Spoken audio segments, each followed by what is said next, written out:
जनकी नगिरी मणि मुक्ता बल पाई। सोने के महल है, कंचन की नगर है, ये हर चीज की व्यवस्था है, लेकिन मालूम है क्या नहीं है? क्या नहीं है? वह सुरभि वह पक्ष दोहिनी खरग दुहा वन जाही। उधो मोहे ब्रज विसरत उद्धव कहते तो वहां क्या था ऐसा? भाई सुरभि है, वक्ष रोहिणी है, तुम दोहन के लिए जाते थे, तो इतना ऐसा क्या? यहाँ भी गाय मंगा दी जाएगी, वही सुरभि गैया यहाँ आ जाएगी। भगवान बोले और भी है वहां। और क्या है? कि ग्वाल वाले संग करत कोलाहल। हाँ वो ग्वाल वाला है कि ग्वाल वाले संग करत कोलाहल। नाचत कहीं कहीं बाही उधो मोहे ब्रज बिसरत नाई। उद्धव ब्रज की बहुत याद आती है, उद्धव ब्रज की बहुत याद आती है। उद्धव ने कहा सांसारियों की तरीके रो रहे हो, तुम ब्रह्म हो, परमात्मा हो, ऐसे रो रहे हो। भगवान ने कहा वो मेरे लिए रोते हैं, इसलिए हम उनके लिए रोते हैं। उद्धव कहने लगे वो साधारण जीव है, पल में बदल जाएंगे, क्यों चक्कर में पड़े हो? उद्धव कहने लगे बदल जाएंगे। कन्हैया कहते नहीं बदलेंगे। उद्धव कहते भी उन्हें कोई ज्ञान देने वाला नहीं मिला होगा, मेरे जैसा ज्ञानी से पाला पड़ जाए अच्छे अच्छे भूल जाते। कन्हैया को लगा उद्धव को ज्ञान का घमंड है। अच्छा उद्धव तुम उन्हें समझा सकते हो? हाँ क्यों नहीं समझा सकते? आज कन्हैया कहने लगे उद्धव तो एक काम करो। कहा माधव ने उद्धव से तुम वृंदावन चले जाना, वहां पर गोपियों को ज्ञान का कुछ तत्व समझाना। विरह की वेदना में वे सदा बेचैन रहती है, तड़प कर आह भर भर के सबसे ये कहती है। क्या कहती है? ये प्रेम जगत में सार और कोई सार नहीं। प्रेम ही सार है। कृष्ण मेरा आधा और कोई आधार नहीं। उद्धव कहने लगे हम जाएंगे, समझाएंगे जाकर के। कन्हैया ने कहा उद्धव ऐसे मत जाना, मेरे वस्त्रों को पहन कर जाना, क्योंकि इन वस्त्रों में जाओगे तो कोई तुमसे बात तो नहीं करेगा। मेरे वस्त्र पहनोगे लोगों को लगेगा कन्हैया आया है, तब तुम्हारे पास आएंगे। और सुनो उद्धव, अगर तुमसे वार्ता न करे तो एक पत्र दे रहे हैं, पत्र ले जाओ, इस पत्र को दे देना, उन्हें हाल खबर मिल जाएगा। उद्धव जी ने पत्र लिया है, पत्र लेकर के आज उद्धव जी चल रहे हैं। कन्हैया के वस्त्र पहने हैं, रथ पर बैठे हैं, रथ पर बैठ करके महाराज जैसे ही जा रहे हैं। चले मथुरा से जब उद्धव तो वृंदावन निकट आया, वहीं पर प्रेम ने अपना अनोखा रस दिखलाया। प्रेम का दृश्य दिखने लगा, कैसा कि उलझ कर वस्त्र कांटों में लगे उद्धव को समझाने, तुम्हारा ज्ञान पर्दा फाड़ देंगे, हम हैं प्रेम दीवाने। मानो ब्रजमंडल के कांटे भी कन्हैया से प्रेम करते हैं। कन्हैया के वस्त्रों को देखा तो वस्त्रों में फंस करके उद्धव के वस्त्रों को तार तार कर दिया है। पूरे ब्रजमंडल में देख रहे हैं तो जितने वृक्ष हैं, वृक्षों की पत्ते भी नहीं हिलते हैं। सुरभि गैया खड़ी है, बछड़े खड़े हैं, मानो एक टक मथुरा की तरफ देखते जा रहे हैं कि जिस रास्ते से कन्हैया गया है उस रास्ते से वो कन्हैया कब आएगा। पूरे ब्रजमंडल से, पूरी ब्रजमंडल की आवाज से बस एक ही आवाज आती है, तुम्हारी याद आती है, बताओ क्या करे मोहन। तुम्हारी याद आती है, बताओ क्या करे मोहन। तुम्हारी याद आती है, बताओ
आज पूरे मंडल से लताएं पताएं गोपियां एक ही आवाज रुदन करती जाती हैं, कन्हैया कब आओगे, कन्हैया कब आओगे। उद्धव जी पहुंचे हैं, बालकों से पूछा यहाँ नंद बाबा का घर कहाँ है। बालकों ने इशारा करके बता दिया। उद्धव जी नंद बाबा के घर पहुंचे हैं तो नंद बाबा के घर में पहुंच करके नंद बाबा की दशा देखी है। मानो नंद बाबा पुत्र की याद में इतने कमजोर हो गए हैं जैसे हड्डियों का ढांचा हो, इतना रुदन करते हैं वो माँ बाप। नंद बाबा ने पूछा कौन हो, बोले उद्धव है, कन्हैया ने भेजा है। बड़ा प्रसन्न हुए, अंदर लेकर के गए हैं, बैठाला है। आवाज लगाई देख नंद रानी, कन्हैया ने अपने सखा को भेजा है, उद्धव आए। जो नंदरानी दिन रात रोती रहती है, उसके कानों में खबर आई है कोई मथुरा से आया है, कन्हैया का खबर लेके आया है। आज वो उठ करके दौड़कर भाग करके आई है। उद्धव को देखा है तो अंक में लपटा लिया है, मानो उस यशोदा को लग रहा है कि उसका कन्हैया ही आया है। आज उद्धव के हाथों को पकड़ा है, हाथों को पकड़ करके चुंबन करने लगी है। उद्धव से कहती है कि उद्धव, इन हाथों ने मेरे कन्हैया को छुआ होगा ना, तुम तो साथ में रहते हो ना मेरे कन्हैया के, इन हाथों में कन्हैया का स्पर्श होगा, इन नेत्रों ने मेरे कन्हैया को देखा होगा। उद्धव मुझे नेत्रों को देखने दो, इन नेत्रों के अंदर मुझे अपने कन्हैया की छवि दिखती है। उद्धव तू यहाँ पर आया, मेरे कन्हैया को मेरी याद नहीं आती है, मेरे कन्हैया को लेकर के चले आते ना तुम। उद्धव कहने लगे, मैया तू ऐसे क्यों रो रही है लाला के लिए? अरे तेरा जो लाला है ना कन्हैया जो है, वो सिर्फ तेरा लाला थोड़ा ही है। क्यों? अरे वो भगवान है, वो ब्रह्म है, वो घर घर में जाने के लिए आया है।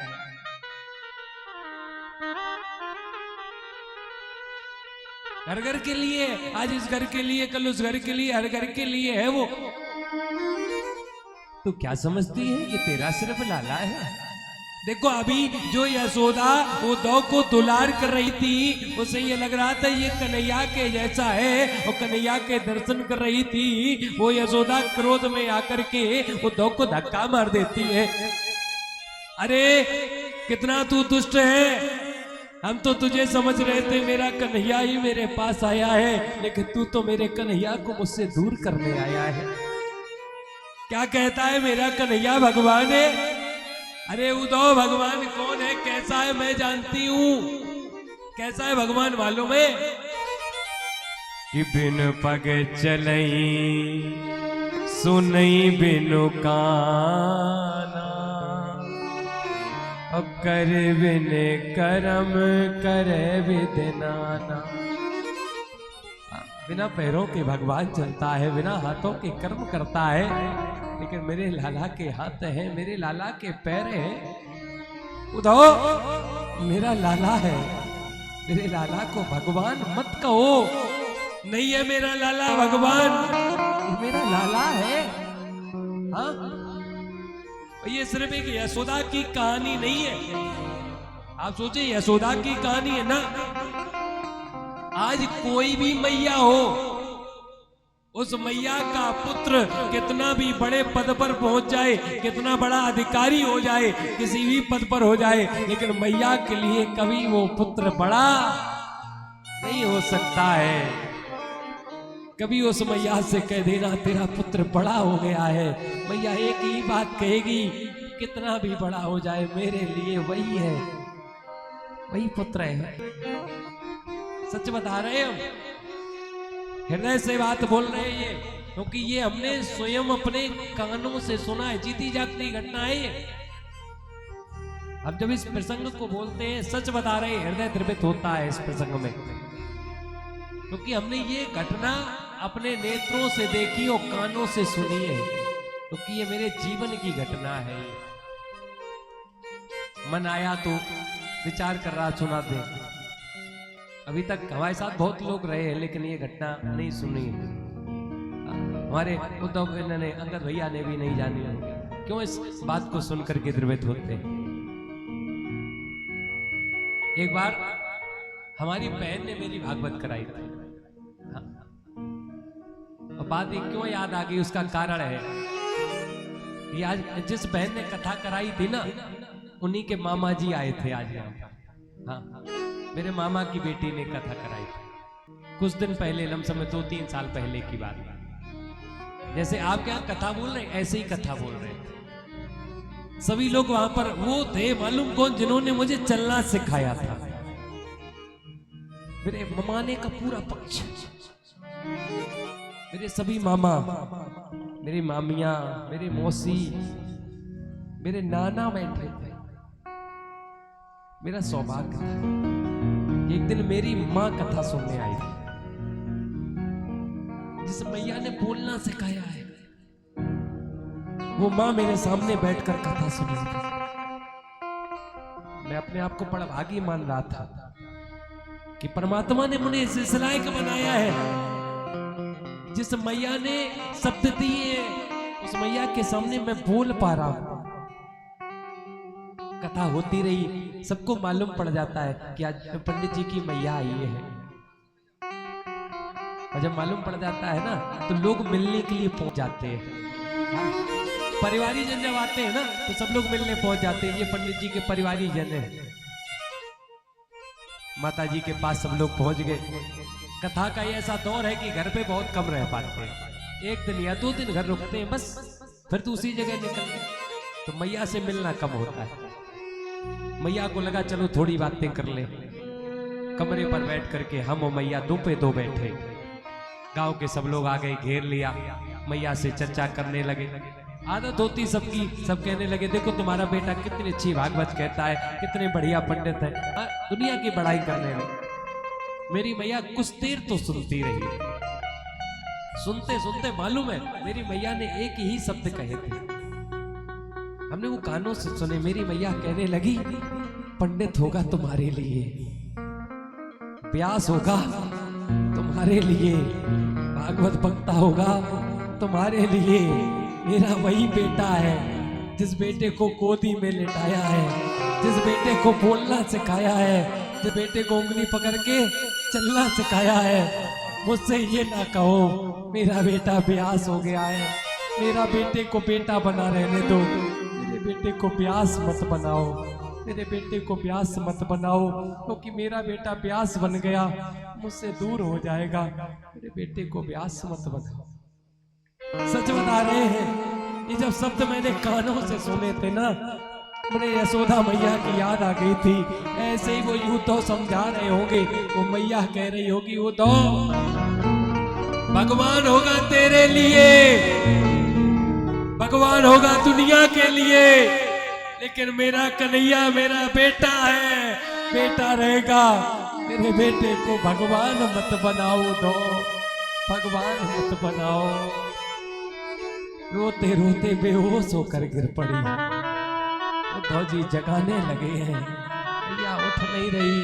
नंद बाबा ने कहा पड़ा रहने दो, जितनी देर पड़ी रहेगी ना उतनी देर सो लेगी, फिर उठेगी, फिर रोने लगेगी। रात भर वो मैया पड़ी रही।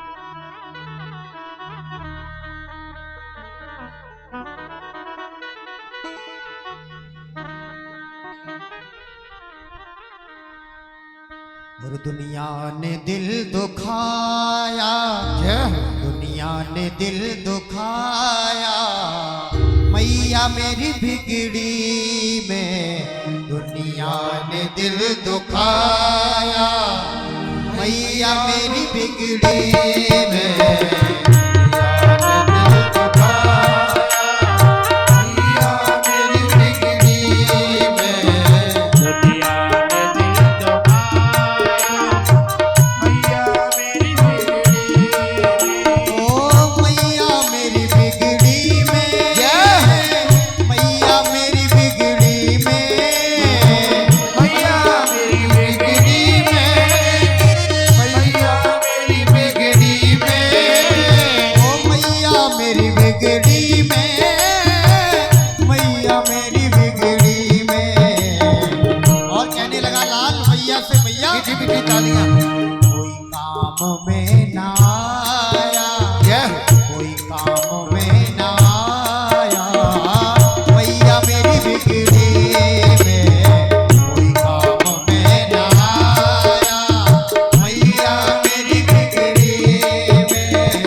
मैया मेरी बिगड़ी सबने मुझे बिगाड़ा मैया मेरी बिगड़ी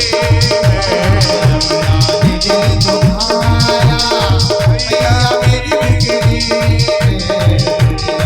दिल दुखाया मैया मेरी बिगड़ी मैं दीवाना हो गया जी मैं दीवाना हो गया दीवाना हो गया जी मैं दीवाना हो गया मैं दीवाना हो गया जी मैं दीवाना हो गया दीवाना हो गया जी मैं दीवाना हो गया सबने मुझे पिलाया रे भैया सबने मुझे पिलाया मैया मेरी बिगड़ी मैं नहाया मैया मेरी बिगड़ी मैया मेरी बिगड़ी मैया मेरी बिगड़ी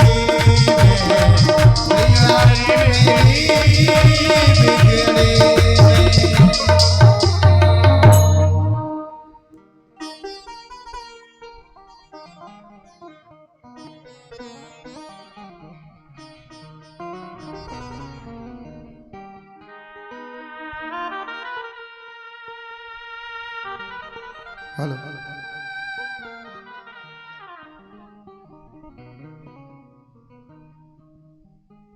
श्री राधे राधे राधे परम पिता परमात्मा के श्रीमद कृपाशी हमारे ग्राम बहेड़ा में चल रही श्रीमद् भागवत महापुराण की कथा श्री काली माता मैया के सानिध्य में इसमें जो आया हुआ सहयोग है वो इस प्रकार है 4100 रुपए गुप्तदान 5200 रुपए फौजी बालक राम जिनकी जगह में ये कथा हो रही है 1100 रुपए निसार आवत और 50 केजी गेहूं 50 रुपए एक बोरी गेहूं किशनिया पाड़े अभी गेहूं आना बाकी है इनका 8 केजी गेहूं 50 रुपए राधा चरण जी 500 रुपए राकेश तिवारी जी इनकी तरफ से प्रदान हुए 1100 रुपए 40 किलो गेहूं प्रकाश तिवारी जी और 50 केजी गेहूं पप्पू दीक्षित इनकी तरफ से आए हैं 500 रुपए 50 केजी गेहूं राजू मिश्रा इनकी तरफ से प्रदान हुए हैं और 2500 रुपए ये भी गुप्तदान है 200 रुपए सुनीता भोपाल से ये राम महेश जी की पुत्री हैं उनकी तरफ से प्रदान हुए हैं बहुत बहुत साधुवाद बहुत बहुत धन्यवाद 200 रुपए ओमकार बर्तन वाले महेवा वाले इन्होंने दिए हैं हमने मांगे नहीं हैं मैंने बाहर से नहीं मांगा है बाहर से जो मिला है उसको मना नहीं किया 500 रुपए सुधीर सप्ता 500 रुपए बालक राम ये बालक राम ये इधर दिनेश पाल की दुकान के आगे रहते हैं उनका है और ये 2500 रुपए 50 केजी गेहूं कक्का तिवारी इनकी तरफ से आए हैं बहुत बहुत धन्यवाद बहुत बहुत साधुवाद 1100 रुपए विकास तिवारी उर्फ कमांडो इनकी तरफ से प्रदान हुए हैं बहुत बहुत साधुवाद 1100 रुपए महेंद्र शेंगर इनकी तरफ से आए हैं 500 रुपए केशव सविता 1100 रुपए श्यामू मिश्रा 1000 रुपए लाल पतंगे इनकी तरफ से प्रदान हुए हैं बहुत बहुत धन्यवाद बहुत बहुत साधुवाद 500 रुपए 50 केजी गेहूं अजय तिवारी इनकी तरफ से प्रदान हुए हैं बहुत बहुत धन्यवाद 7100 रुपए गुड्डू तिवारी इनकी तरफ से प्रदान हुए हैं 1100 रुपए आनंद तिवारी 1100 रुपए प्रांशु तिवारी 500 रुपए होतीलाल पाल इनकी तरफ से प्रदान हुए हैं 5100 रुपए विपिन तिवारी इनकी तरफ से प्रदान हुए 110 रुपए बाबा रामदास मेहंदीपुर वाले उनने दिए हैं 5000 रुपए सुरेंद्र तिवारी उनकी तरफ से प्रदान हुए हैं 1100 रुपए राजेश चंद्र पांडे बहेड़ा इनकी तरफ से प्रदान हुए हैं 500 रुपए बसंत शर्मा बहेड़ा इनकी तरफ से प्रदान हुए हैं 500 रुपए राजकुमार दीक्षित बहेड़ा इनकी तरफ से प्रदान हुए हैं 2100 रुपए गोविंद नारायण पांडे इनकी तरफ से प्रदान हुए हैं और ये कुछ नाम लिखे हैं जिनमें अभी रिफाइंड लिखा हुआ है लेकिन अभी आया नहीं है भैया जिसका लिखा है वो अब समय पे पहुंचा दे क्योंकि कथा विराम की तरफ आने वाली है और भंडारा भी नजदीक आने वाला है। 1000 रुपए विद्याराम पाल इनकी तरफ से मिले हैं, बहुत बहुत धन्यवाद, बहुत बहुत साधुवाद। 50 केजी गेहूं रामदास शर्मा इनकी तरफ से मिले हैं, बहुत बहुत धन्यवाद। 500 रुपए सोनू पाल, 500 रुपए हरशरण पंडित जी की बहन जी देके गई, बहुत बहुत धन्यवाद, बहुत बहुत साधुवाद। 500 रुपए उमा शंकर तिवारी इनकी तरफ से मिले हैं। 500 रुपए अयोध्या प्रसाद मिश्रा इनकी तरफ से मिले हैं। 1100 रुपए ब्रिजराज पांडे महेवा इनकी तरफ से कल वो खुद ही आए थे यहाँ देने के लिए।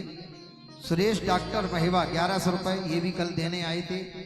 1100 रुपए छुन्ना चौधरी बहेड़ा, 1 बोरी शक्कर ओम प्रकाश पोरवाल, इन्होंने बोला है कभी भी आप उठा सकते हैं हमारे यहाँ से, तो वो बोरी हम ले लेंगे इनके यहाँ से। 1100 रुपए मलखान सेंगर, 2100 रुपए पुत्तन पंडित जी, 1100 रुपए बिल्सन तिवारी जी इनकी तरफ से प्रदान हुए हैं। 1100 रुपए कुंवर सिंह सेंगर, 1100 रुपए राम मिश्रा इनकी तरफ से प्रदान हुए हैं। 211 रुपए 11 केजी गेहूं किशन बलदेव इनकी तरफ से प्रदान हुए हैं। 500 रुपए 21 केजी गेहूं गुप्तदान में मिला है। 1100 रुपए अनिरुद्ध शर्मा इनकी तरफ से प्रदान हुआ है। 1500 रुपए मटरू पाठक इनकी तरफ से प्रदान हुए हैं। 2100 रुपए नरेंद्र मिश्रा इनकी तरफ से प्रदान हुए हैं। 201 रुपए लालजी तिवारी 50 केजी गेहूं इनकी तरफ से मिला है। 200 रुपए 51 केजी गेहूं पुनीत तिवारी इनकी तरफ से प्रदान हुआ है। 50 केजी गेहूं गुप्तदान में मिला है। 1100 रुपए सतीश तिवारी इनकी तरफ से प्रदान हुआ है। 500 रुपए अंशु राजकुमार सबता की नातिन जो कि पंजाब में रहती हैं पटियाला, उनकी तरफ से आए हैं, बहुत बहुत धन्यवाद, बहुत बहुत साधुवाद। राजकुमार सप्ता इनकी नातिन जो पंजाब रहती है उनकी तरफ से 500 रुपए प्रदान हुए। 1100 रुपए विकास तिवारी उर्फ रिंकू और 50 केजी गेहूं भी हैं इनके, बहुत बहुत धन्यवाद, बहुत बहुत साधुवाद। 21 केजी गेहूं ब्रह्माणी दयाल जी इनकी तरफ से प्रदान हुए हैं। 500 रुपए का गुप्तदान है। 1100 रुपए टीकाराम पाल इनकी तरफ से मिले हैं। 2100 रुपए कैलाश सिंह सेंगर इनकी तरफ से भी प्रदान हुए हैं। 500 रुपए फूल सिंह पाल इनकी तरफ से प्रदान हुए हैं। 50 केजी गेहूं कमलेश दीक्षित और 1100 रुपए इनकी तरफ से प्रदान हुए हैं, बहुत बहुत धन्यवाद, बहुत बहुत साधुवाद। 500 रुपए राम नरेश इनकी तरफ से प्रदान हुए हैं, बहुत बहुत धन्यवाद, बहुत बहुत साधुवाद। 1051 रुपए निर्देश शंखवार और 50 केजी गेहूं इनकी तरफ से भी प्रदान हुआ है। दरबार माता जी का है, कोई भी दे सकता है, कोई दिक्कत नहीं देने में, सबकी माता जी हैं, उनमें कुछ नहीं बटा है। 500 रुपए का गुप्तदान है। 500 रुपए कमलेश तिवारी इनकी तरफ से प्रदान हुए हैं। 1100 रुपए देवेंद्र सिंह चौहान इनकी तरफ से प्रदान हुए हैं, बहुत बहुत धन्यवाद, बहुत बहुत साधुवाद। 40 केजी गेहूं कोमल दोहरे इनकी तरफ से मिले हैं और 1100 रुपए भूमि दुबे इनकी तरफ से प्रदान हुए हैं। 500 रुपए प्रभु दयाल इनकी तरफ से प्रदान हुए हैं। दिनेश पाल की तरफ से एक रिफाइंड टीन प्रदान हुआ है, बहुत बहुत धन्यवाद। 500 रुपए माधव तिवारी इनकी तरफ से आए हैं। 500 रुपए लाला राम दोहरे इनकी तरफ से आए हैं। 1100 रुपए तेज बहादुर इंस्पेक्टर दोहरे इनकी तरफ से आए हैं। 1100 रुपए सत्यभान मिस्त्री इनकी तरफ से आए हैं। 1500 रुपए राज बहादुर बहेड़ा इनकी तरफ से आए हैं। 201 रुपए अंशु पाल बहेड़ा इनकी तरफ से आए हैं। 1100 रुपए विनय तिवारी बहेड़ा इनकी तरफ से आए हैं। 1100 रुपए कल्लू रेदास बहेड़ा इनकी तरफ से आए हैं। 500 रुपए शिवा सेंगर इनकी तरफ से आए हैं। इस तरीके से ये सहयोग मिला है, अभी तक का ये सहयोग है।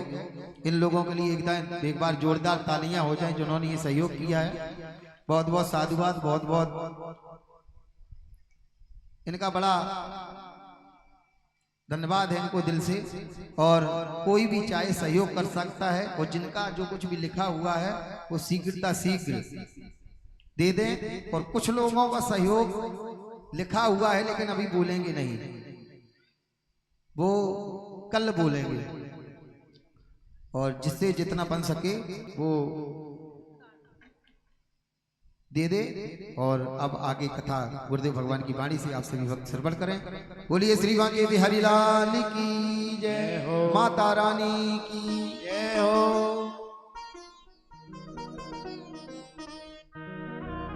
और ये एक बार पुनः मैं थोड़ा बोलना चाहूंगा, 200 रुपये ये गुप्तदान आया है।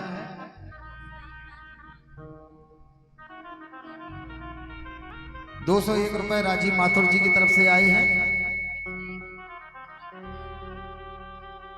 101 रुपए दीपू दिल्ली इनकी तरफ से आए। बहुत बहुत धन्यवाद, बहुत बहुत शाबाश।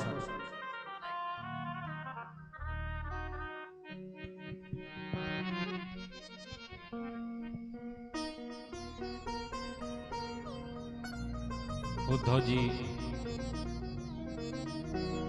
रात्रि भर वहीं पर बाबा नंद से बातें करते रहे।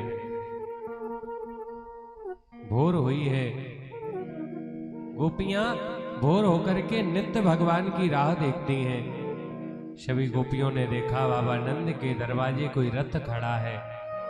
सभी गोपियों को लगा कैसा तो नहीं कन्हैया आया हो। सभी गोपियां बाबा नंद के दरवाजे की तरफ भागी। इधर तब तक उद्धव ने रथ तैयार किया और गोपियों की तरफ चले हैं तो बीच रास्ते में मिल गए। गोपियों ने देखा कि रथ पर जो सवार है वो वस्त्र तो कन्हैया के पहने हैं, लेकिन वो कन्हैया नहीं है। गोपियों ने पूछा, कौन हो तुम? यहाँ क्या करने के लिए आए हो? ये वस्त्र कन्हैया के कैसे पहने हो?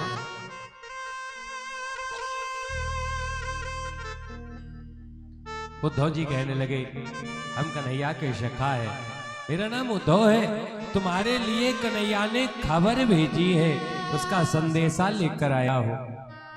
गोपियां कहने लगी, उद्धव तुम्हें मालूम भी है खबर उसकी आती है जो हमसे दूर जाता है, पास रहने वाले की कभी खबर नहीं आती है। उद्धव जी कहने लगे, भाई वो तुमसे दूर नहीं है क्या? वो तुमसे तो दूर है ना? बोले हाँ, वो हमसे तो दूर है लेकिन हम उससे दूर नहीं है। वो हमारी उसकी तन की दूरी है उद्धव, हमारी उसकी मन की दूरी नहीं है। अरे मन की दूरी कैसे नहीं है भाई? मन से दूर कर दो, मन से दूर हो जाएगा। तन से दूर करने के लिए तुम्हारा दूराई की जरूरी भी है। मन से दूर करने के लिए तो पास में हो तो भी मन से दूर कर सकते हो। बोले हाँ उद्धव, मन से दूर कर सकते हैं लेकिन तब कर सकते हैं जब मन अपने पास में हो तब। तो क्यों भाई, मन कहाँ गया तुम्हारा?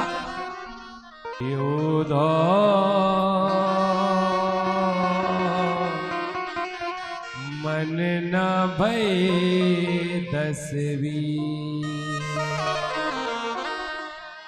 उद्धव 10वीं थोड़ी होते, एक ही तो होता। बोले हाँ एक होता है। तो एक हतो सो गयो श्याम संग, अब को राधे। अच्छा उसके साथ चला गया। तुम लोग यहाँ बिना मन के हो। बोले और क्या? मालूम हम लोग कैसे हैं? कैसे हो? कि सिद्धल भई सब ही माधव बिन, जथा देह बिन सी।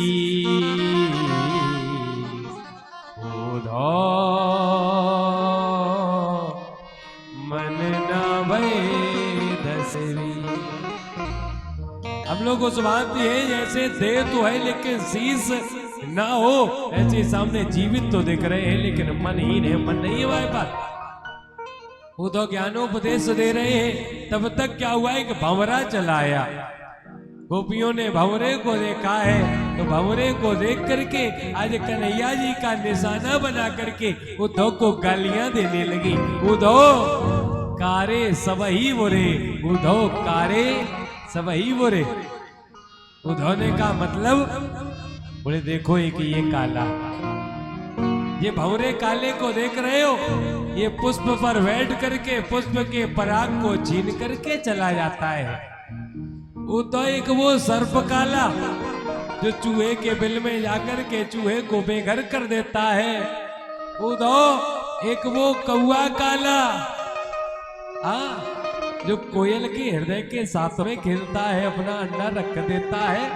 कोयल पालती रहती है, फिर वो उड़ जाता है, वो कौवा उसके साथ खेलता है। उद्धव की ये बाल काले जवानी में तो साथ देते हैं, जैसे ही जर्जर होते हैं तो ये भी अपना रंग छोड़ देते हैं। उद्धव एक वो काला जो मेरे जीवन में आया, हमको बेरंग करके मथुरा में बैठ गया। उद्धव एक तू काला तो यहाँ आकर के कहता क्या है कि उसे भूल जाओ। अरे उद्धव काले सब ही बुरे, उद्धव काले सब ही बुरे। उद्धव को गालियां देने लगे। उद्धव ने कहा तुमको सबको समझाना बेकार है, तुम सबकी सब बाबरी हो। देखो तुम्हारे लिए तुम्हारे प्रीतम ने पत्र भेजा है। उद्धव ने पत्र दिखाया, गोपियों ने पत्र पकड़ा, पत्र छीन लिया, टुकड़े टुकड़े करके भागी है। उद्धव कहने लगे तू सबकी सब गांव की गवारन हो, पागल हो सबके सब, तुम क्या जानो प्रेम को।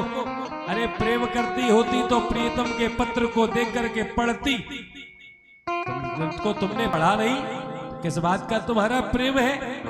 गोपियां कहती है उद्धव हम अनपढ़ हैं, गुरुकुल का मुख नहीं देखा, अक्षर ज्ञान नहीं जानते, हम क्या जाने क्या लिखा है। उद्धव बोले तुम नहीं पढ़ सकती, हमें बताते, हम ज्ञानी हैं, बृहस्पति जी के शिष्य हैं, तुम्हें पढ़कर के सुनाते पत्र में क्या लिखा है। गोपियां कहने लगी उद्धव अनपढ़ है, गंवारन नहीं है, हम जानते हैं प्रेमी का पत्र गैरों को पढ़ाया नहीं जाता है, ये हम प्रेमी का पत्र है, हम तुम्हें पढ़ा दे। उद्धव जी शांत बैठे। उद्धव जी बोले ये बताओ तो जानो कि कैसे कि पत्र में क्या लिखा है। गोपियां कहती पत्र में लिखा नहीं है, पत्र में श्याम ने कुछ भेजा है। क्या भेजा है? तो सभी गोपियों ने एक एक पत्र का टुकड़ा दिखाया, हर टुकड़े में श्याम रंग लगा है। गोपियां कह रही देखो उद्धव ये जो श्याम रंग लगा है ना, कन्हैया ने श्याम रंग से इसीलिए लिखकर भेजा है, ये कन्हैया स्वयं इस रंग में आया है, वो भी तो श्याम है, ये भी तो श्याम है, ये कन्हैया का रंग है, कन्हैया स्वयं ही तो आया है। उद्धव कहने लगे तुम सबकी सब बाबरी हो, अभी तो कन्हैया से प्रेम करती थी और रंग में श्याम को देख रही हो, ये प्रेम सब झूठा है। अगर सच्चा प्रेम तुम्हारा होता तो कन्हैया सामने क्यों नहीं आया। गोपियां कहती है कन्हैया ही तो है। उद्धव बोले कन्हैया है तो सामने आ जाए तो मैं मानूं कि तुम्हारा प्रेम सच्चा है।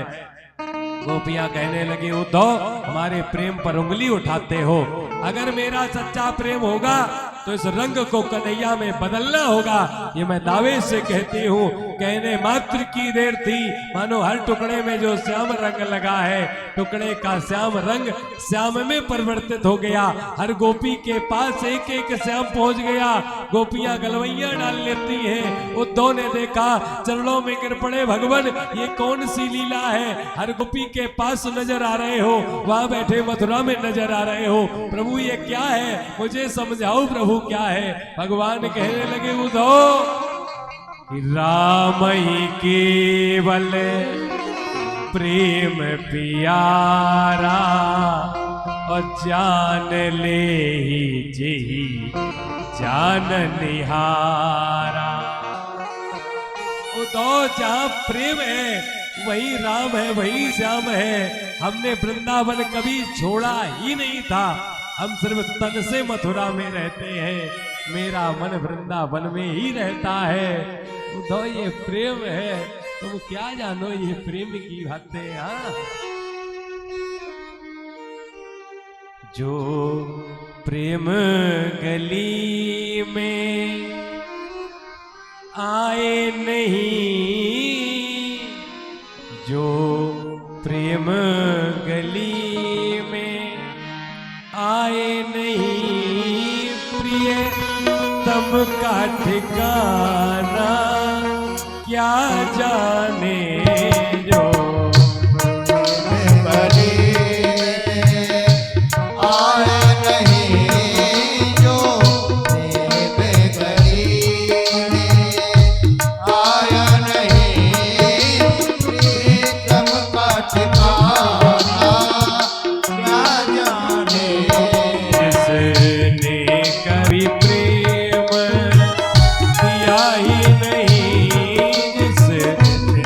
का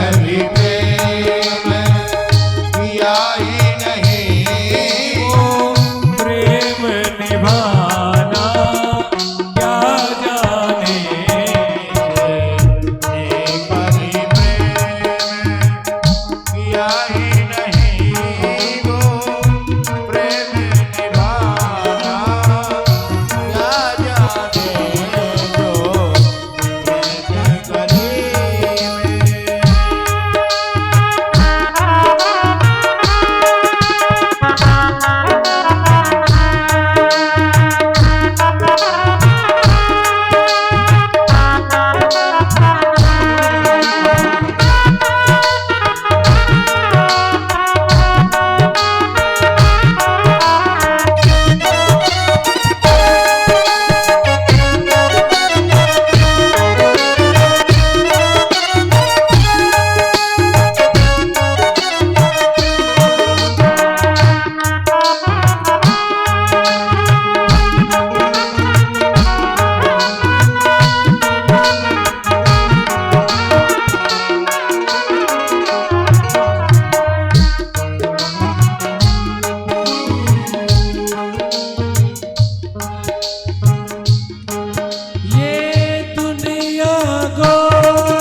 बताना क्या जाने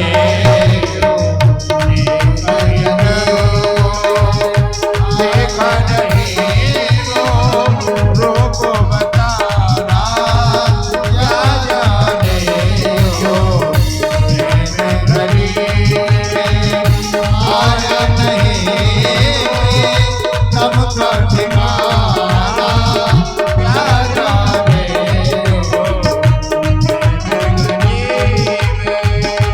आए नहीं प्रिय तब का ठिकाना क्या जाने कभी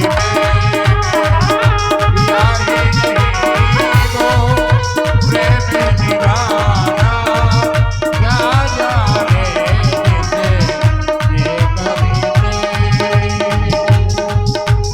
नहीं वो प्रेम निभाना क्या जाने वो प्रेम निभाना क्या जाने जो प्रेम गली में आए नहीं प्रियतम का ठिकाना क्या जाने। ये प्रेम है महाराज। इधर उद्धव जी ने कहा भगवान हम ब्रजमंडल की धूल बनना चाहते हैं। भगवान ने उद्धव को वरदान दिया। उद्धव 6 महीने तक ब्रजमंडल की धूल बने। भगवान ने आज इनके ज्ञान के घमंड को चूर चूर किया है। इसके बाद भगवान और लीला को बढ़ाते हैं। अब महाराज थोड़ी गाड़ी को स्पीड में लेकर के चलेंगे क्योंकि समय भी आदेश है और अभी विवाह भी कराना है। अब सीधे विवाह की तरफ आपको लेकर के चलेंगे हम। इसके बाद में महाराज जो अस्थि और प्राप्ति कंस की 2 पत्नियां थी ये जरासंध के पास में गई। जरासंध ने मथुरा के ऊपर आक्रमण कर दिया। महाराज जब आक्रमण किया 17 बार आक्रमण किया, जीत नहीं पाया तो काल्यवन नाम के राक्षस को भेजा गया। काल्यवन के साथ भगवान ने युद्ध किया। युद्ध करते करते रण को छोड़ करके भगवान भागे, जिनका नाम रण छोड़ पड़ा है। इधर काल्यवन पीछे पीछे गया। भगवान एक गुफा में प्रवेश करते हैं। उसमें मुचकुंद जी सो रहे थे। भगवान ने अपनी पीतांबरी डाल दी। कालियावन ने पैर का प्रहार किया। मुचकुंद जी के नेत्र खोलते हो कालियावन भस्म हो जाता है। भगवान ने सोचा जरासंध दोबारा से आक्रमण करेगा तो क्या किया जाए। तो भगवान ने विश्वकर्मा जी से कहा कि समुद्र के अंदर द्वारकापुरी का निर्माण किया जाए। विश्वकर्मा जी ने द्वारकापुरी का निर्माण किया। माया के द्वारा समस्त मथुरा वासियों को रात में सोते हुए ही वहां से उठा करके और महाराज द्वारिका में पहुंचा दिया गया। इधर जब द्वारिका में पहुंचे भगवान वहां के राजा बने हैं तो द्वारिकाधीश कहलाए हैं। बोले द्वारिकाधीश महाराज की जय हो।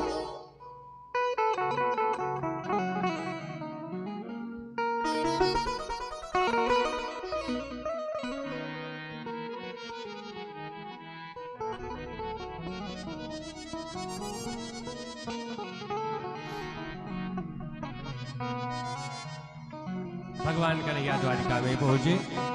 अब बालक बड़ा होने लगा।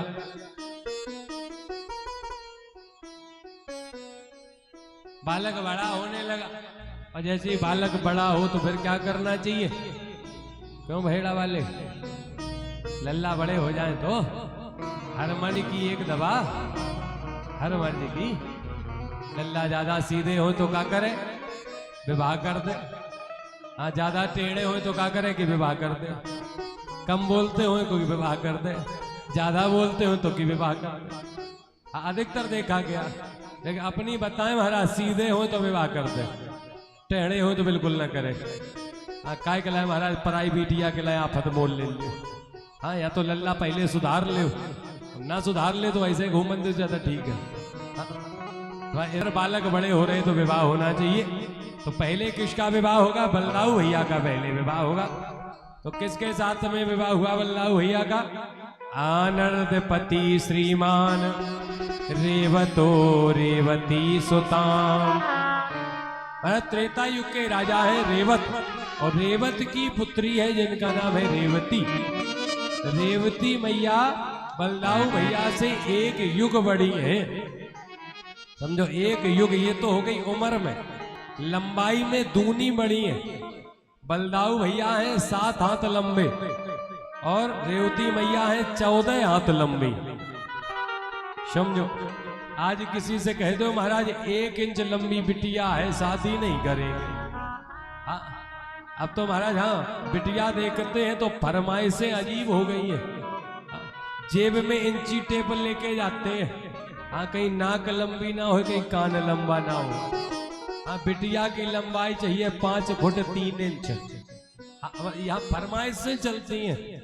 हाँ पहले रोटी चौका बासन पूछा जाता था, अब वो लंबाई पूछी जाती है। विचित्र है महाराज।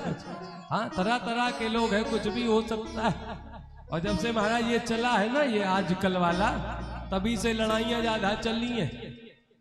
ये भी पक्का है, पहले के लोगों के देखो विवाह हो गए, जीवन पूरा यापन होने वाला है, कोई खटपट ज्यादा नहीं है।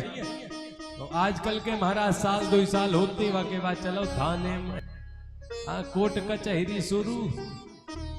अब कारण क्या है, अब पहले महाराज बाबा दादा लोग जाते थे, शादी पक्की कर दी। न लड़का बिटिया देखते थे न बिटिया लड़का।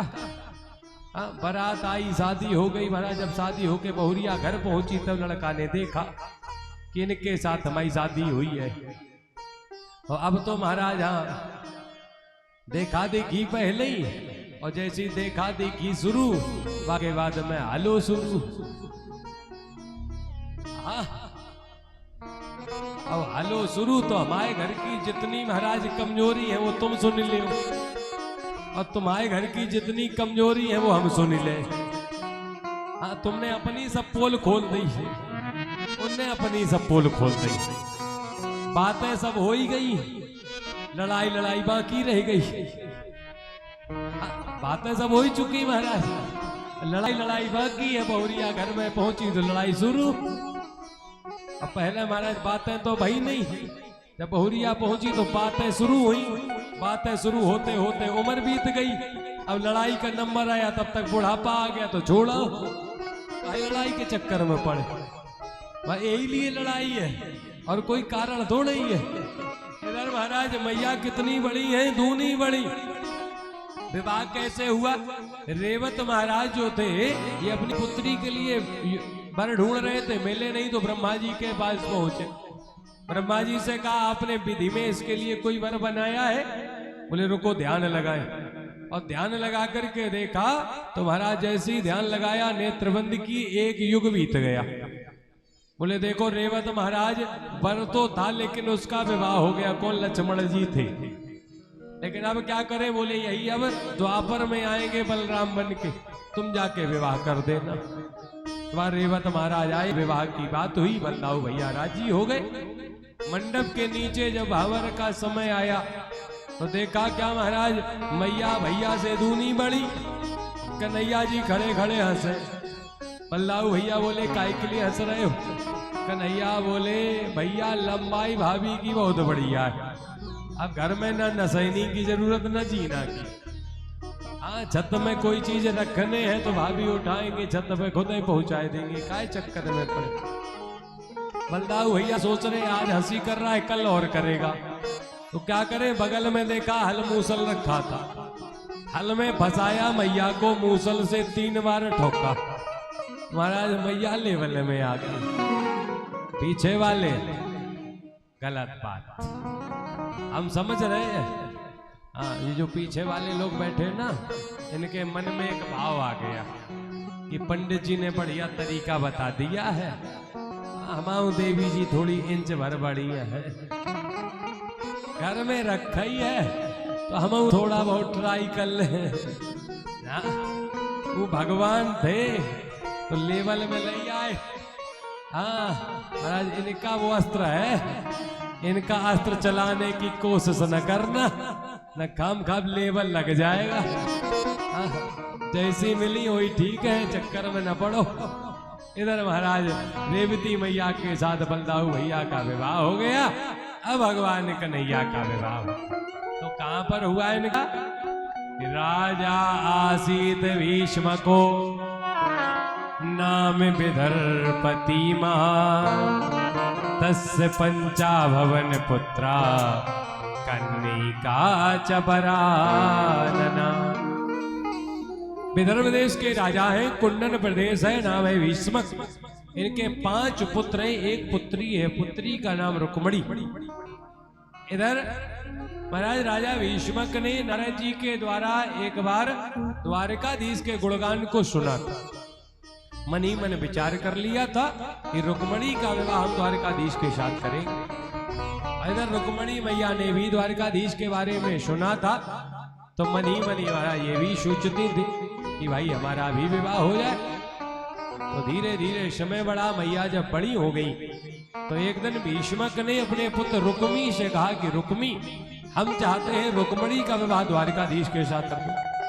रुक्मी आग बबूला हो गया उस कायर के साथ जो रण छोड़ करके भाग जाता है, माखन चुराता है। 11 वर्ष तक गोकुल में रहा, 11 वर्ष बाद मथुरा में चला आया, जिसके कोई घर का पता नहीं है, इसका कोई लेना देना नहीं है, ऐसे के साथ हम अपनी बहन का विवाह नहीं करेंगे। तो किसके साथ करोगे? हमने इसका विवाह तय कर दिया है। 3 दिन बाद महाराज इसकी शादी होगी, शिशुपाल के साथ होगी। 3 दिन बाद बारात आएगी। मैया को पता लगा, मैया बड़ा दुखी हुई। महाराज सखियों को बताया तो सखियों ने कहा पत्र लिखो, द्वारिकाधीश के पास भेजो, द्वारिकाधीश विवाह करना चाहते होंगे तो अवश्य होगा। मैया ने पत्र लिखा, पत्र में 7 श्लोक लिखे कि शुत्वा गुणान भुवन सुंदर सुतांते निर्विश्य कर्ण विवरो हरतो अंग तापो रूपम दशाम दृश्यमताम खिलार्थ लाभो तुच्छता विसती चित्तो पत्रमपि। हे प्रभु, आपके स्वरूप के बारे में जाना, तब से प्रेम करने लगे हैं। हम आपके साथ विवाह करना चाहते हैं। 3 दिन बाद हम गौरी पूजन के लिए जाएंगे। आप अगर मेरे साथ विवाह करना चाहते हैं तो रथ को ला करके हमारा मंदिर के पीछे खड़े हो जाना और हम परिक्रमा लगाएंगे, आप मेरा हरण कर लेना। भगवान ने पत्र पढ़ा, पत्र पढ़ करके कह दिया राजपुरोहित से जाओ कह देना हम अवश्य आएंगे। इधर महाराज पूरी योजना बन गई।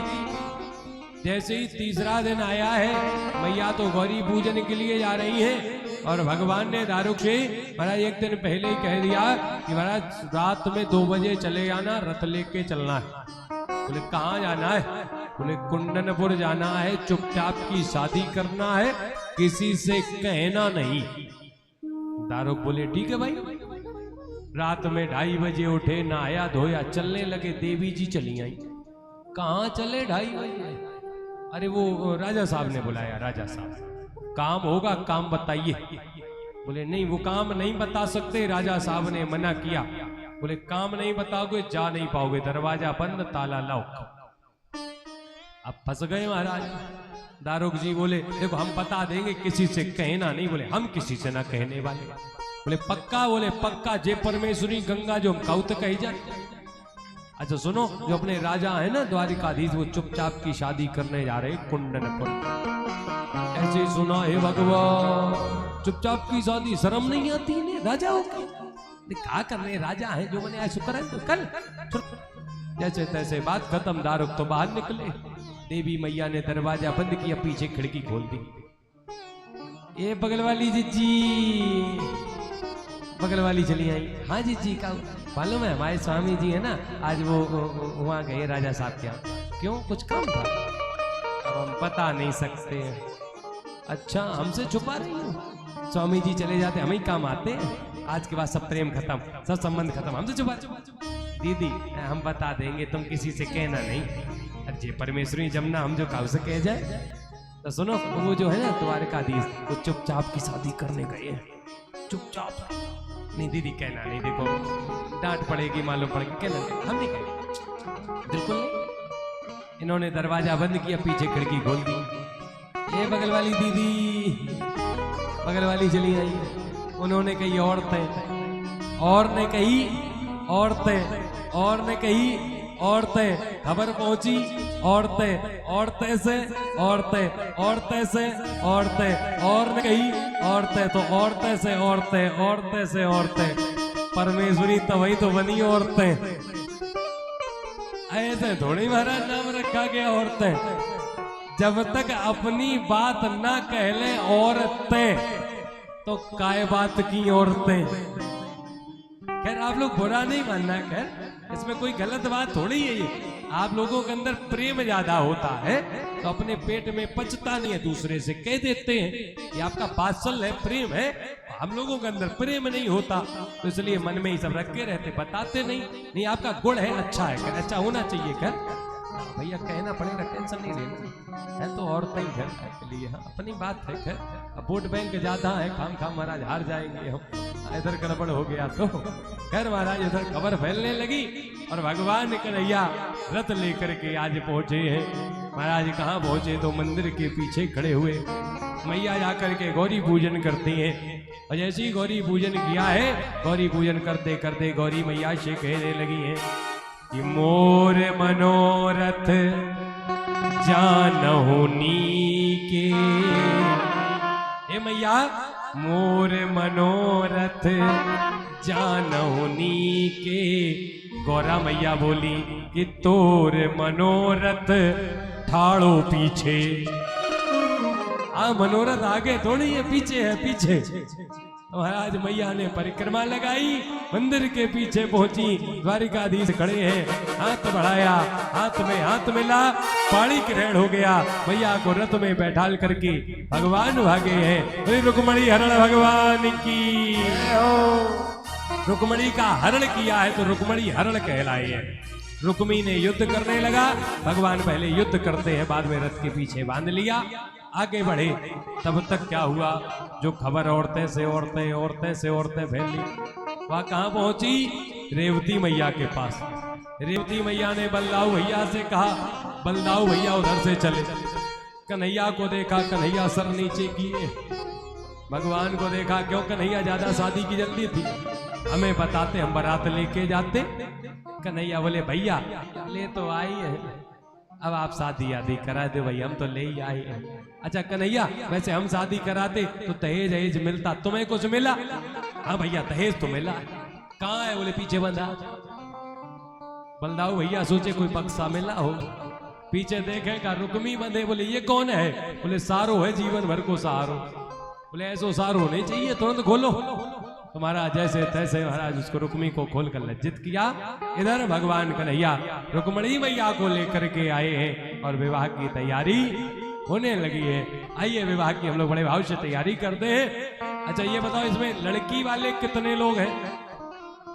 हाथ खड़े करो, सब लड़के ही वाले हैं क्या? अच्छा जितनी ये हाँ महिलाओं की माताओं की पार्टी है ये सब है लड़की वाली, और जितने ये हाँ दादा लोग भैया लोग जो जेंट्स पार्टी है ये सब है लड़के वाले। तो देखो लड़की वाली पार्टी इस तरफ है, ये देखो राधा रानी बैठी है इस तरफ, बैठी सम ये पार्टी इधर की तरफ, और जो लड़के वाले हैं वो पार्टी इधर की तरफ है। हाँ तो थोड़ा थोड़ा डिवाइडेशन करिए, थोड़ा थोड़ा लड़की वाले इस तरफ आ जाओ और लड़के वाले थोड़े इस तरफ आ जाओ। पीछे जो लड़के वाले हैं वो भी आ सकते हैं आगे, और आप भी लोग थोड़ा थोड़ा थोड़ा इधर उधर डिवाइडेशन थोड़ा सा कर ले। आइए बड़े भाव से भगवान के विवाह में शंबर के, तभी भगवान की बारात भी आने वाली है। हाँ बैंड बाजा के साथ भगवान की बारात आएगी, बड़े अद्भुत विवाह होगा आपके यहाँ पे। और देखिए कुछ संयोग भी बहुत अच्छे हैं यहाँ पे, जैसा हमें जानकारी लगी है संयोग के अनुसार से कि आपके यहाँ पर आज भगवान कन्हैया का तो विवाह हो रहा है, और कुछ लोगों के विवाह आज के ही दिन हुए थे। कुछ लोगों के आज ही के दिन हुए थे, तो आज उनके भी भाग्य बड़े अच्छे हैं कि जिस दिन उनके हुए उसी दिन आज भगवान का भी विवाह हो रहा है। तो आज खास तौर से उन्हें ज्यादा मौका दिया जाएगा, और कहो तो नाम खोल दे। हाँ नहीं नामों पता है मैं जोड़े के साथ, हाँ कि किनके महाराज विवाह जिनके हमें जानकारी है। ऐसा नहीं गांव में और लोग हो सकता था, हाँ ऐसा नहीं गांव वाले सोचा नहीं पंडित जी हमारे बारे में नहीं बोला, कि हमें जिनकी जानकारी है 2 जोड़ों की तो जानकारी है। हाँ और दोनों जोड़ों में से एक तरफ की पार्टी तो हमारे सामने है, और विपक्ष वाली पार्टी हमें दोनों में से एक नहीं दिख रही, उधर से लेके इधर तक। हाँ एक पार्टी दिख गई थी, हाँ एक पार्टी तो उधर है, दूसरी पार्टी भैया कहाँ है उनको भी उपस्थित कराया जाए। और कन्हैया जी की बारात अभी आपके सामने आ जाएंगे वो लोग भी, आज जिनकी है आज के दिन शादी हुई है, और आज भगवान की भी शादी है। आइए बड़े भाव से श्रृंगार की तरफ चलते हैं, भैया को कन्हैया का श्रृंगार होगा, बड़े भाव से आनंद लेते हुए। वो कोई प्यार से मेरे शाम को सजा ले, गजब हो जाएगा, गजब हो जाएगा,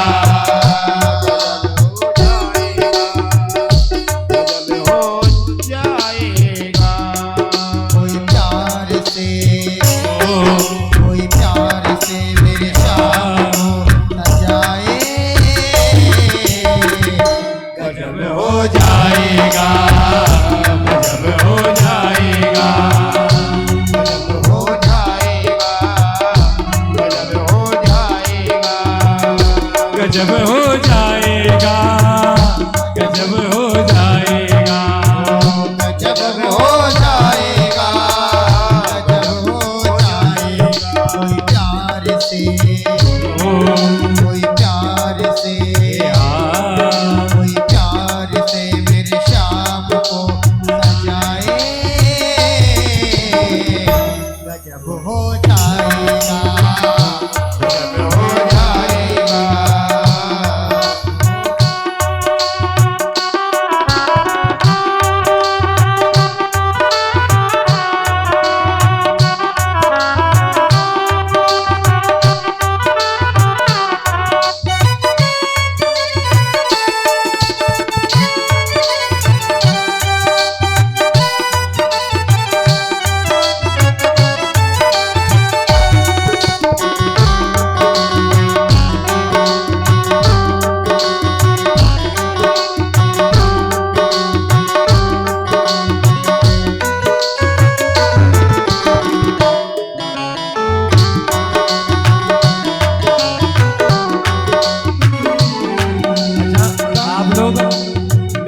अगर माने थोड़ा बीच में जगह बना दे, थोड़ा दाएं बाएं हो जाए, बीच में गैलरी सी बना दे थोड़ा, क्योंकि भगवान की बारात आने वाली है, जगह तो दे दो तो कन्हैया जी अंदर आ पाए। अब मिलन तो हो पाएगा, तो बीच में थोड़ी जगह दाएं बाएं हो जाइए, जिससे ये भी पता लग जाएगा लड़की वाले कौन और लड़के वाले कौन। हाँ, बीच में थोड़ी जगह में दाएं बाएं हो जाए। गंगा जल से इन्हें नहलाओ, सारे जमाने का इत्र लगाओ। गंगा जल से इनको नहलाओ, सारे जमाने का इत्र लगाओ, इत्र लगाओ। फिर रंग बसंती मेरे रंग बसंती, मेरे रंग बसंती थोड़ा इन्हें पहनाओ। गजब हो जाएगा, गजब हो जाएगा, गजब हो जाएगा, गजब हो जाएगा। दोनों हाथों से ताली से बजाते हुए जय हो।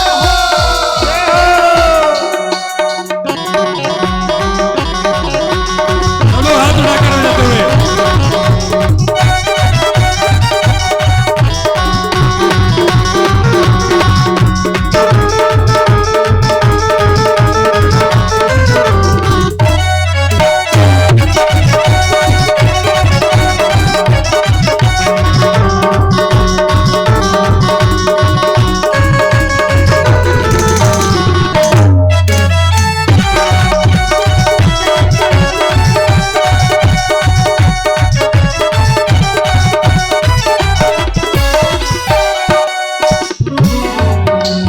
सांवले से चेहरे पे चंदन लगा के, माथे पे रोली का टीका लगा के। सांवरे के चेहरे पे चंदन लगा के, माथे पे रोली का टीका लगा के। ओ सांवले से चेहरे पे चंदन लगा के, माथे पे रोली का टीका लगा के, टीका लगा के। जरा आईना, जरा आईना, जरा आईना मेरी शाम को दिखा दे। गजब हो जाएगा, गजब हो जाएगा, गजब हो जाएगा, गजब हो जाएगा।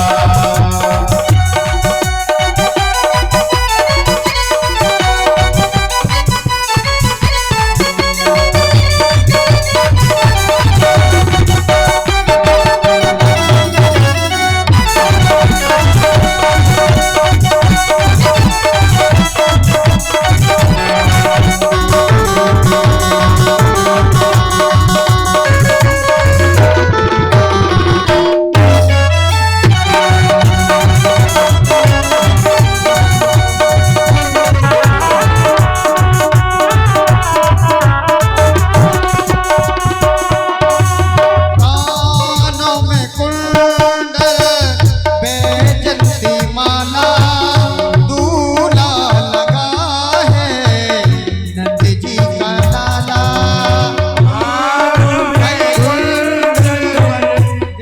बेजती माला, जय हो दूल्हा लगे नंद जी का लाला। कानों में कुंडल बैजंती माला, दूल्हा लगे हैं नंद जी का लाला, नंद जी का लाला। हम भक्तों को, हम भक्तों को, हम भक्तों को बराती बना ले। गजब हो जाए। देखो पिटिया वाले की तरफ से शांति है, अब बारात आ रही है। बोली दूल्हा सरकार की जय हो।